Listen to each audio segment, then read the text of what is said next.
já compartilhei com os irmãos que, às vezes, na série de estudos que nós estamos, por exemplo, em Romanos, a gente segue verso a verso e se propõe a estudar toda a palavra.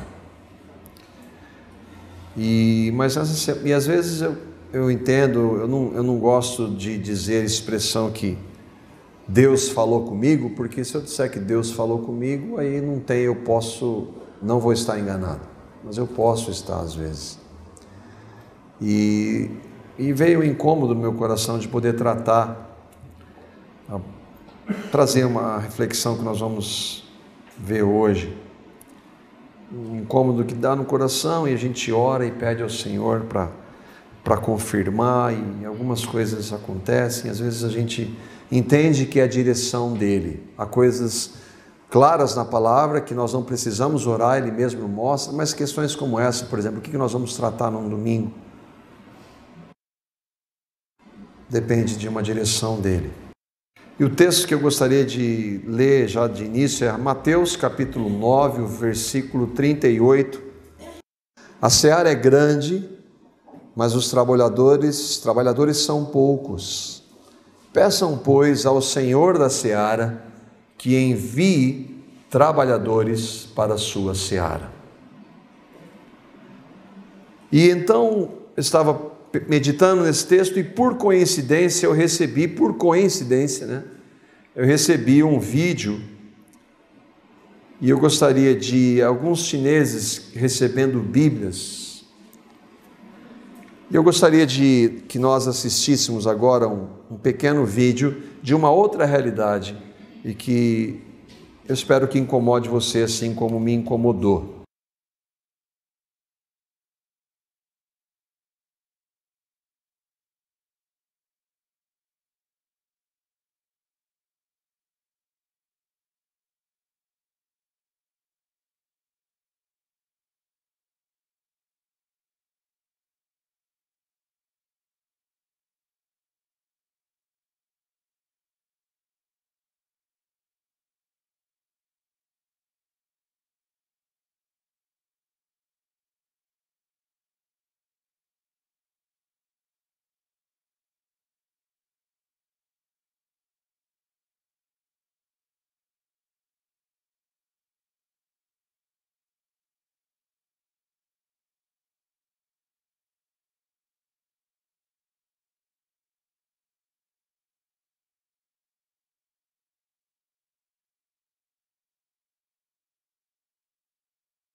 E às vezes a gente reclama que está calor aqui dentro.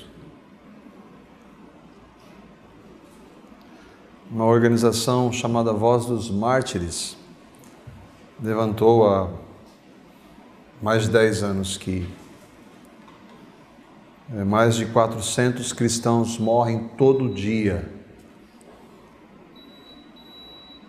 por causa do nome de Jesus. Quando nós enfatizamos que a fé em Cristo é um relacionamento e não uma religião ou um punhado de regrinhas para seguirmos, a gente não está dizendo que um relacionamento com Cristo não implique em respostas, em ações. Não é uma coisa, eu conheço Jesus, mas Ele não traz nenhuma mudança para a minha vida. Isso não existe. O que é um relacionamento? E um bom exemplo para nós que somos casados é os nossos relacionamentos marido e mulher. A minha esposa não é uma lista de exigências, ainda que ela tenha algumas, né? Mas ela não é uma plaquinha lá que eu tenho que seguir aquelas regras e tentar fazer o melhor possível. Não, é um relacionamento pessoal e com Deus também é.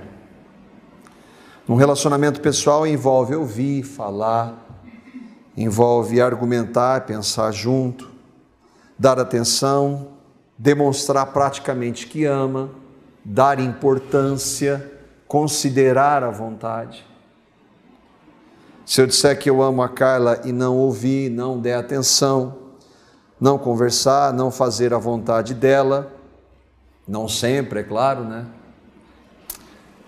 Não mostrar que eu a amo de maneira prática, eu posso dizer que eu tenho relacionamento com ela, mas isso não é verdade. E entre irmãos em Cristo é assim, relacionamento implica em ações práticas. Com Deus é a mesma coisa. Eu até posso dizer que eu sou evangélico, que eu sou contra a religião, por exemplo. E ainda assim, Cristo não fazer a menor diferença para a minha vida. E eu ver coisas, ouvir realidades como essa, isso para mim não tem nenhuma implicação. Jesus disse em Mateus, no capítulo 7, no versículo 21, nós já vimos esse texto tantas vezes, que muitos naquele dia vão falar o nome dele. Mateus capítulo 7, versículo 21. E não tem dúvida que o contexto, se a gente lesse um pouquinho antes, ele está falando para aqueles que, entre aspas, estão na igreja. E ele disse: nem todo aquele que me diz Senhor, Senhor, entrará no reino dos céus, mas quem vai entrar? Mas apenas aquele que faz a vontade de meu Pai que está nos céus. Ué, mas a salvação não é pela graça? É claro que é pela graça. Nós somos justificados pela fé, salvos pela graça.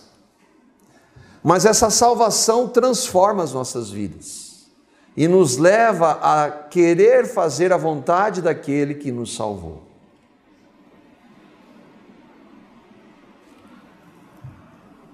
Fica evidente que vir ao culto, por exemplo, 2 vezes por mês, um bom número de pessoas mantém essa média impressionante. Ou de vez em quando dá um dinheirinho, dizer que é evangélico. E viver uma vida que não se submeta a Cristo, para os outros até pode parecer, mas para ele não significa nada. A palavra Senhor, que nós cantamos, professamos, não é apenas uma expressão de evangélicos. Ela acontece mais de 600 vezes no Novo Testamento. E é sempre bom nós lembrarmos o que significa a palavra Senhor.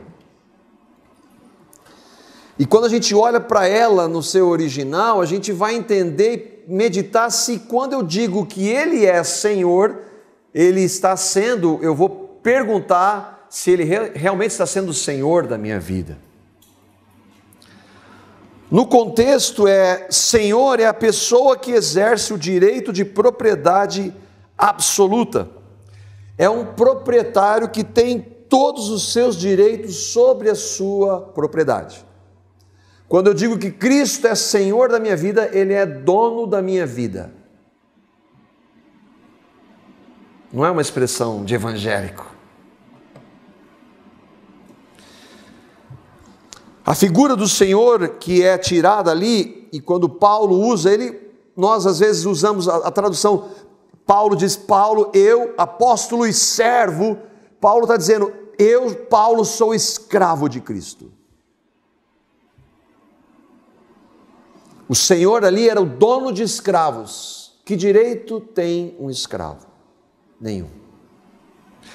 O Senhor dizia para o escravo, faça. O escravo não argumentava, não pedia para esperar, ele fazia.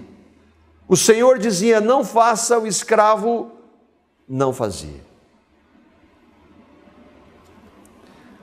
Cristo veio ser Senhor. Ele não veio para dar uma passagem de entrada para o céu e eu e você vivemos essa vida aqui do jeito que a gente bem entende. Romanos capítulo 14, versículos 9, o Espírito Santo dirige Paulo para ser claro. Nenhum de nós cristãos, vive para si, apenas para si. E nenhum de nós morre apenas para si. Se vivemos, vivemos para o Senhor. Se morremos, morremos para o Senhor. Assim, quer vivamos, quer morramos, pertencemos ao Senhor, porque foi para isto que morreu Cristo e ressurgiu e tornou a viver, para isto, para ser Senhor, tanto de mortos como de vivos.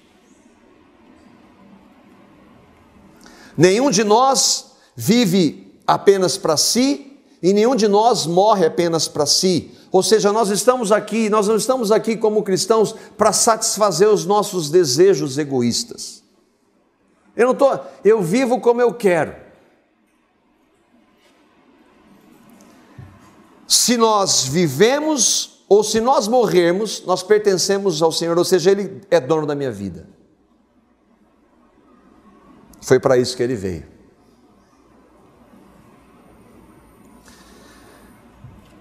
Quais as implicações para os que dizem Senhor, Senhor, ou eu sou evangélico? Quais as implicações? Nenhuma. Não muda nada. Agora mesmo a gente está ouvindo de eleições. E um certo candidato ou candidata que professa o nome de Jesus, quando diante da possibilidade de perder o poder e a chance de ganhar, nega verdades que até então professava crer. Isso não é ser Senhor. Isso não é ser Senhor, não o Senhor Jesus.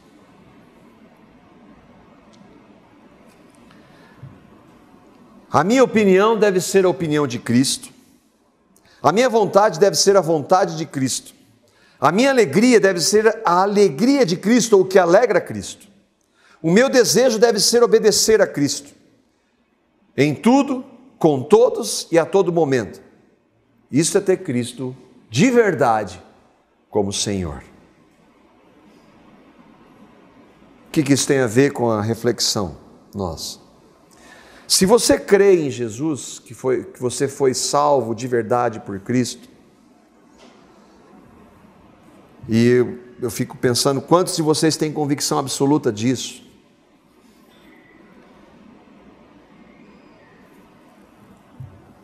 O que você tem permitido Deus fazer na sua vida? Você viu que aqueles irmãos lá, não tinha nenhum pastor ali. Não tinha nenhum pastor lá, daqueles irmãos que estavam pregando o evangelho daquela forma que tão criativa e maravilhosa do contexto deles. Agora, se você crê, o que você que crê tem feito? Ou isso é coisa, se envolver no reino, nessa salvação tão maravilhosa que eu e você recebemos, isso é coisa para pastor? Nenhum de nós vai ter jamais total compreensão do tamanho da salvação que Ele nos deu por seu amor e sua graça. Mas por mais pequena que a nossa compreensão seja, como pecadores limitados que nós somos, nós sabemos que ela é muito grande. Nossa vida não tinha sentido. Eu estava pensando em alguns familiares meus hoje. Tinha posição, dinheiro, família. Mas a vida é um lixo. A vida é um lixo. Não tem sentido. Não tem esperança. Nós não tínhamos esperança. A palavra diz que, Paulo diz assim, nós não somos como os demais, que são todos aqueles que não creem em Cristo, que não têm esperança. Nós temos esperança hoje. Nós temos significado, temos esperança. Nós estávamos mortos, afundados no pecado, que é o que todos aqueles que ainda não creem, estão. E nós tínhamos um destino merecido, o inferno. Aqueles que morrem sem o Evangelho vão para o inferno merecidamente, porque rejeitam a Cristo. Não estou falando de religião. Religião é talvez a pior coisa que o homem já fez. Evangelho não tem nada a ver com religião. Essa salvação que Ele nos deu é grande ou não? Se você crer, você sabe do que eu estou falando. Ainda que nós sejamos pecadores e limitados para compreender o tamanho da salvação que Ele nos deu.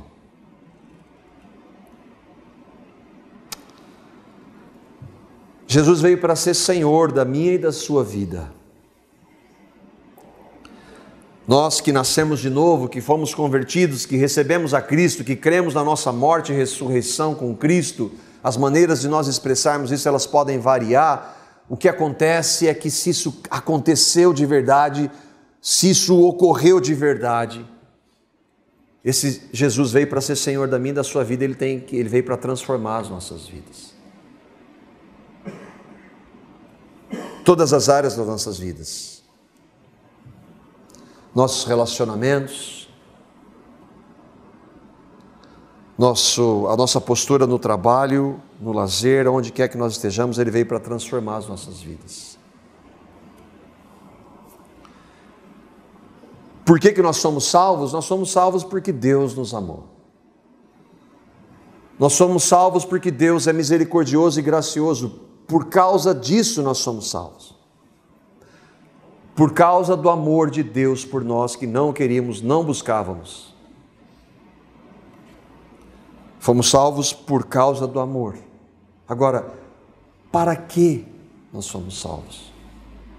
E eu gostaria de nós então meditarmos para que nós fomos salvos.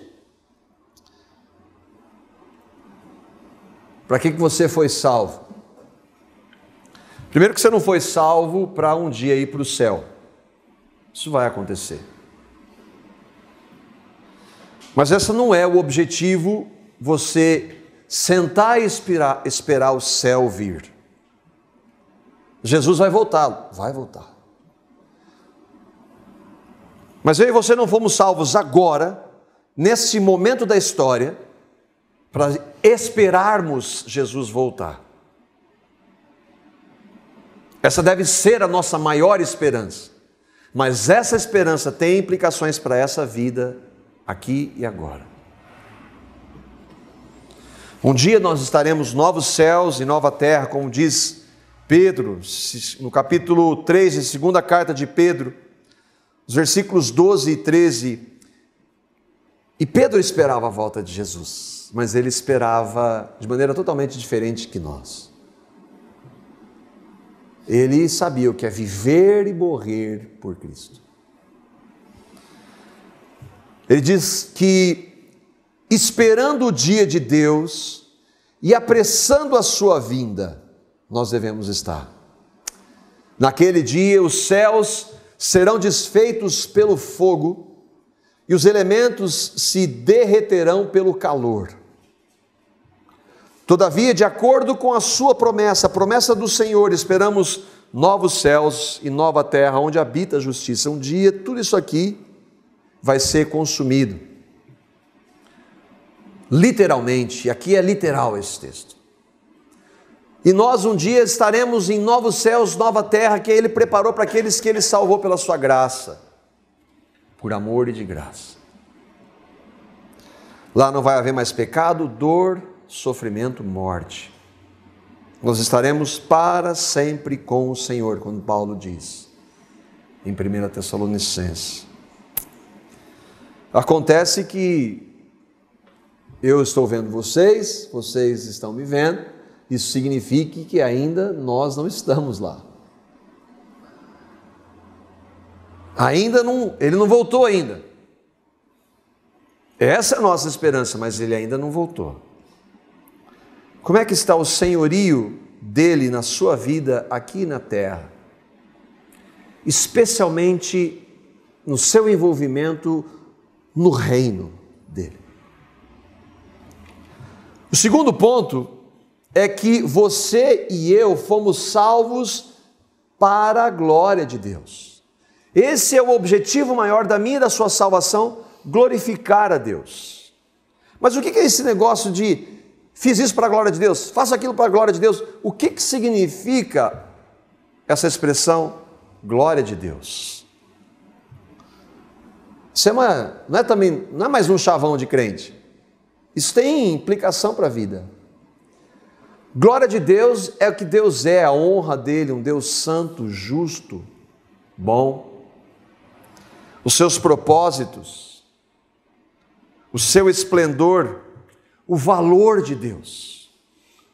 Como eu e você estamos vivendo quando dizemos que vivemos para a glória dele, na prática isso que nós professamos, especialmente na questão do reino, da proclamação, no envolvimento da pregação da palavra. Viver para a glória de Deus é ter o senhorio de Cristo sendo exercido sobre as nossas vidas. Nós vimos que nós esperamos, Pedro está dizendo, nós esperamos a volta do Senhor, de acordo com a promessa que ele teve. É certo isso, nós temos sim certeza, se você crê hoje, se eu creio hoje, se eu partir desta vida agora, eu vou estar na presença dele para sempre, pela graça, pelo que Cristo fez na cruz. Pedro falou dessa esperança, mas ele também vai falar, aí na mesma carta, segunda carta de Pedro, no capítulo 3, os versículos 10 e 11, um pouquinho antes dele falar isso. E no versículo 14 ele diz assim: o dia do Senhor, porém, virá como ladrão, os céus desaparecerão como um grande estrondo, os elementos serão desfeitos pelo calor e a terra e tudo que nela há será desnudado. E aí ele está falando para mim e para você, visto que tudo será assim desfeito, que tipo de pessoas é necessário que vocês cristãos que confessam a Cristo como Senhor sejam? Vivam de maneira santa e piedosa. Versículo 14, portanto, amados, enquanto esperam essas coisas, empenhem-se em serem encontrados por Ele, em paz, imaculados e inculpáveis. Enquanto Ele não volta, nós somos chamados a viver dessa forma. Nós não podemos perder o foco. Aqueles irmãos fazendo aquilo ali, e você vê um daqueles irmãos ali falando de uma alma, na esperança de que uma daquelas pessoas que de repente pegar um daqueles balões lá, lê o Evangelho, e o Espírito Santo age pelo meio do Evangelho, e ela ser salva.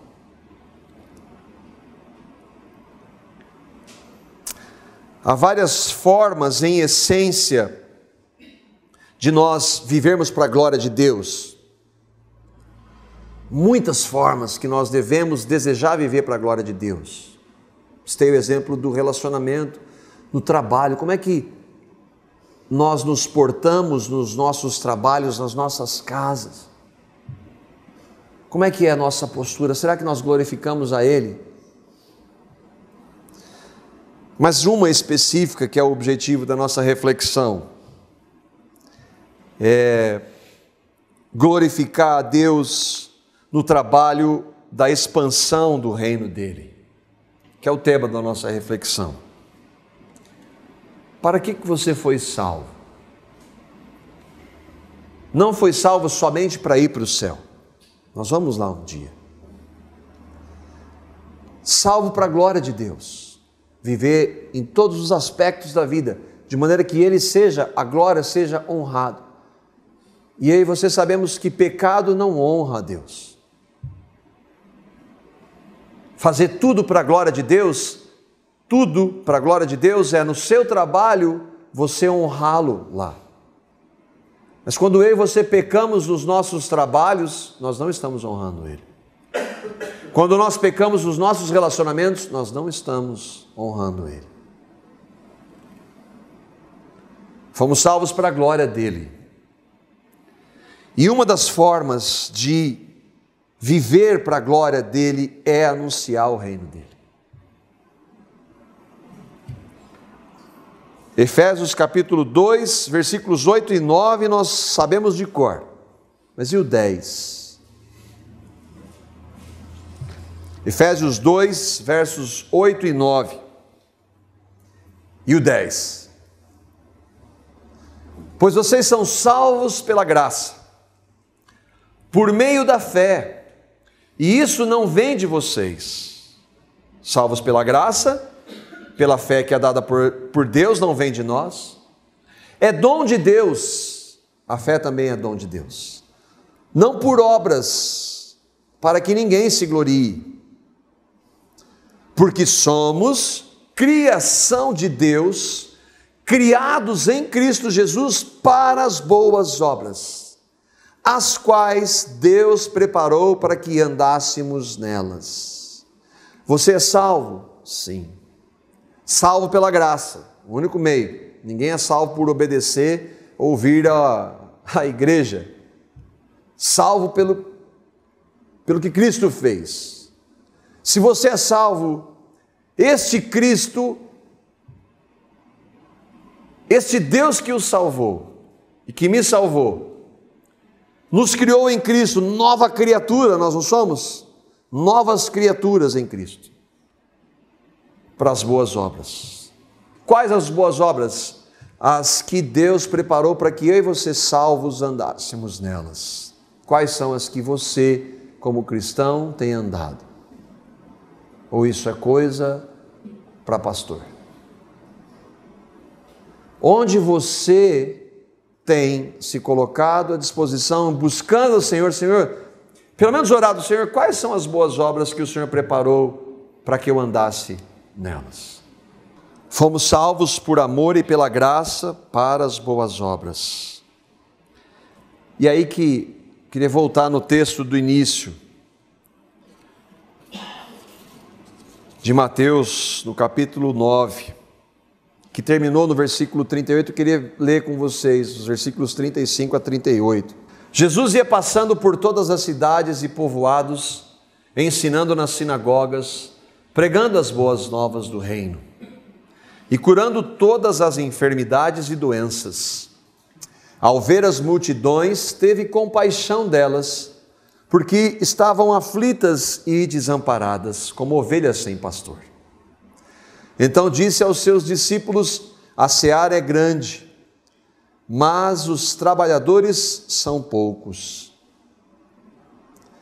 Peçam, pois, ao Senhor da seara que envie trabalhadores para a sua seara. Versículo 35. Jesus, que é o Senhor, ia passando por todas as cidades e povoados. Onde ele estava, ele fazia a diferença. É interessante que Jesus, que veio salvar o mundo, não saiu da região onde ele nasceu, cresceu e morreu. Então, não. Eu não é missionário fora, lá em outro país. Não, isso não é para mim. Mas Jesus não foi um missionário fora do país dele, nem na região, nem do bairro dele. Ele ia passando pelas cidades e povoados, ensinando. Aqui é parte do ministério. Mas não é só evangelizar, é ensinar. Ensinar é para cristãos. Nas sinagogas, pregando as boas novas do reino, evangelizando, anunciar o evangelho, da forma do balão, por exemplo, e curando todas as enfermidades e doenças. Jesus tinha compaixão daquelas pessoas, e pelo poder que ele tinha e que tem, curava enfermidades. Ele cura hoje? Creio que cura, sem dúvida. Mas eu não tenho dom de cura. Não sou pastor, não sou missionário transcultural, nome bonito. Não tenho dom de cura. Mas não nos impede, como novas criaturas, que nós andemos nas obras que Ele preparou para que nós andássemos nelas. No nosso contexto. Quem sabe, fora. Um dos desejos do meu coração é que o meu filho ou minha filha sejam missionários. Levem o Evangelho para lugares onde não há pregação do Evangelho, especialmente.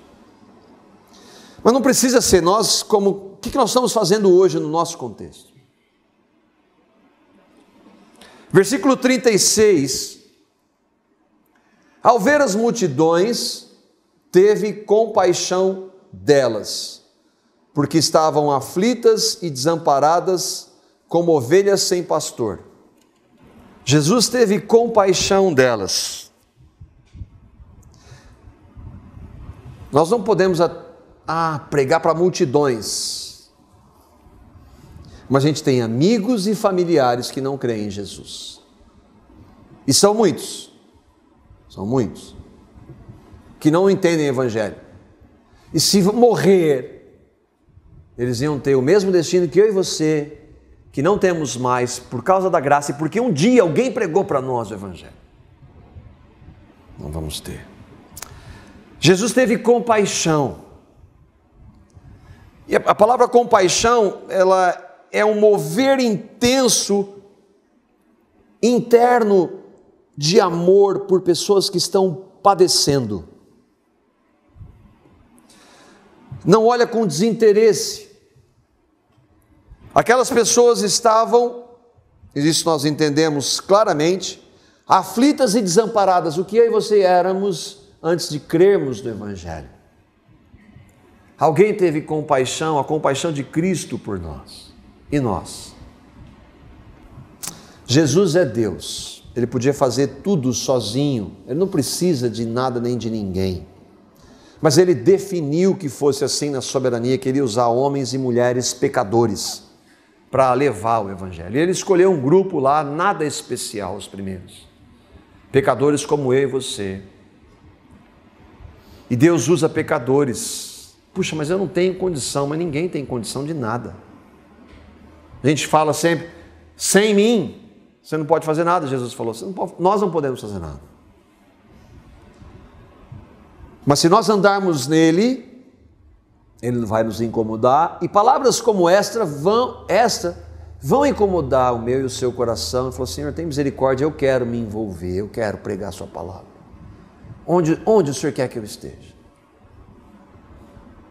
Jesus podia fazer tudo sozinho, Ele é Deus, mas Ele escolheu usar pecadores e pecadoras como eu e como você.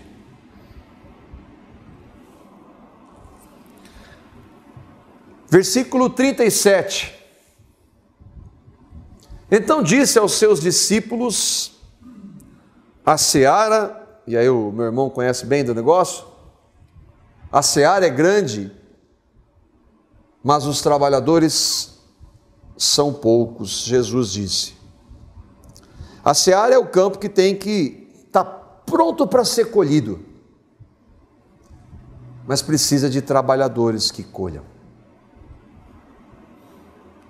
E ela é grande. Jesus disse, os trabalhadores são poucos, eram poucos há 2000 anos, são poucos hoje. Mas tem tanta gente na igreja, O irmão Champlin comentando, achei fantástico isso. Não havia falta de autoridades religiosas na época de Jesus. Grande porcentagem do povo de Israel se ocupava das questões religiosas. A despeito disso, os trabalhadores eram poucos. É igual hoje. Tem muita gente na igreja evangélica. Eu sou evangélico. Mas os trabalhadores são poucos. Há muita gente religiosa, frequentadora, a maioria não crê, e tristemente boa parte dos que creem não se envolvem, não entendem que fazem parte de um corpo. Você está onde? Nisso. Ou isso é coisa de pastor? Versículo 38, Mateus 9. Jesus falou, não vai correr atrás de gente, não vai, eu já fiz isso, vai pegar um aqui, ali, vem aqui, nós estamos precisando de fazer isso aqui, não. Ele diz assim, peçam, pois, ao Senhor da seara, que envie trabalhadores para a seara que não é minha, nem sua, nem da igreja A, B ou C, é dele a seara. E essa reflexão aqui é uma oração em voz alta. Nós temos colocado diante do Senhor, Senhor, manda trabalhadores para a sua seara. Irmãos, eu tenho, pela graça de Deus, tido a oportunidade de estar envolvido na pregação do Evangelho por algum tempo. E compartilhando com alguns irmãos, se não todos, a maioria deles diz assim, os que mais crescem no relacionamento com o Senhor são aqueles que se envolvem. Quando um professor vai lá levar um material para a criança, ele vai se preparar. Ele vai estudar. Quando eu vou preparar um estudo, eu vou diante do Senhor, o Senhor fala, traz textos, busca, estudo, prepara. Eu estou crescendo no relacionamento com Ele. Quando aqueles irmãos que vão orar para a salvação de outros, eles estão crescendo no relacionamento com Ele. Deus usa a obra que Ele preparou para que nós andássemos, para nós crescermos no relacionamento com Ele. Qual tem sido a sua participação? Eu ajudo com dinheiro. É importante, claro que é. Investir financeiramente na pregação da palavra. Graças ao Senhor por irmãos que têm feito isso. Mas às vezes alguns que dizem isso, eu estou fazendo a minha parte e eu não quero me envolver com isso. É meio desencargo de consciência. A palavra de Deus diz que todos aqueles que creem fazem parte de um corpo. Nós não confessamos isso. O que é a igreja? A igreja é o corpo de Cristo na terra. Cristo, cabeça que está à direita de Deus Pai, que governa a sua igreja, eu e você, se você crer. E ele diz, e a figura do corpo é maravilhosa, porque quando Paulo fala lá do corpo, em 1 Coríntios capítulos 12, 13 e 14, ele fala assim, cada um de nós é membro do corpo, cada um tem a função. E ele diz, a cabeça precisa do olho, que precisa da boca, que precisa da mão. Nem todo mundo é cabeça, nem todo mundo é mão, olho, mas precisa um do outro. Qual é a sua função?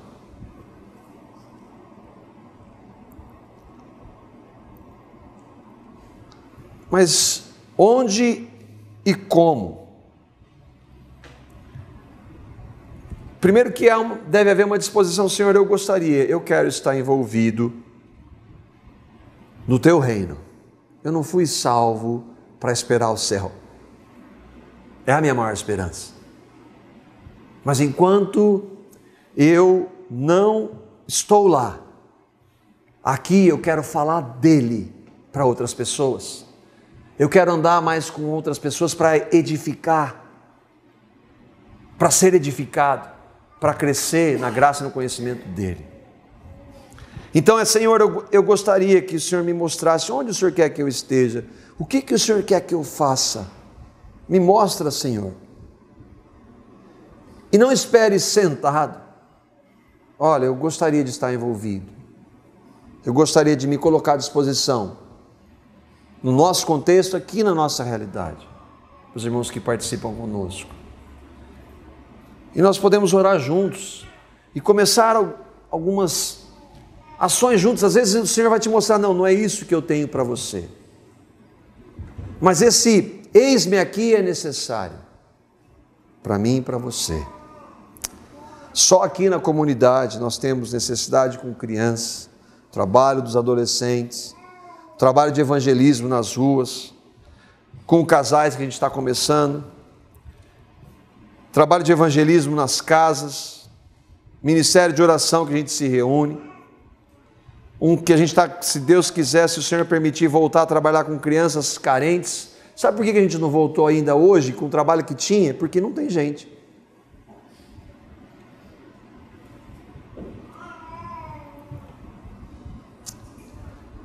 Qual que é e qual tem sido o seu envolvimento? Cristo é Senhor da sua vida? Onde que você está? Se você quiser conversar, vai ser um prazer poder pensarmos juntos e colocarmos diante do Senhor. Amém?